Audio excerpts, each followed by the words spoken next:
ఎవరి ఒత్తిడి వల్ల వారి రకంగా ఈ తప్పిదాలకు సంతకాలు పెట్టిండో మంత్రిగా ఉన్నప్పుడు కన్ఫెషన్ స్టేట్మెంట్ ఇచ్చి ఒప్పుకుంటే భవిష్యత్తులో దీన్ని ఎట్లా బాగు చేయాలనో దాని మీద ఆలోచన చేద్దామని తమ ద్వారా వారికి విజ్ఞప్తి చేస్తున్నా అధ్యక్ష.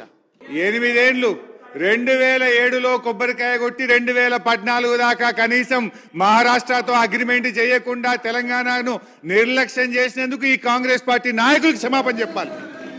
8 ఏళ్లైనా కనీసం మహారాష్ట్రతో అంతర్రాష్ట్ర ఒప్పందం చేతగాలేదంటే అది మీ చేతగానితనం, మీ నిర్లక్ష్యం కాకపోతే ఏందని నేను అడుగుతా ఉన్నా అధ్యక్ష. మీ కరప్షన్ వల్ల, మీ దోపిడీ వల్ల మేడిగడ్డ బ్యారేజ్ కొలాప్స్ అయిపోయి ఇక మీదికెళ్ళి మీరు ఎదురుదాడి చేయడమా? సిగ్గుపడాలి, క్షమాపణ చెప్పాలి తెలంగాణ సమాజానికి.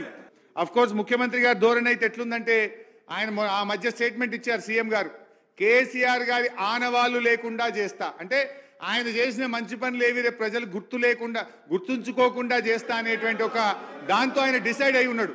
నాకు డౌట్ కూడా వస్తా ఉంది, వాళ్ళు ఈ బ్యారేజీలు కూలిపోవాలని ఉద్దేశపూర్వకంగా ఆలస్యం చేస్తున్నారనే అనుమానం కూడా కలుగుతా ఉంది. దయచేసి రాజకీయం చేస్తే మా మీద ఎంతైనా బురద చల్లండి కానీ. స్పీకర్ సార్, హరీష్ రావు గారు స్టేట్మెంట్ విత్డ్రా చేసుకోవాలి. ఇది హైలీ ఇర్రెస్పాన్సిబుల్.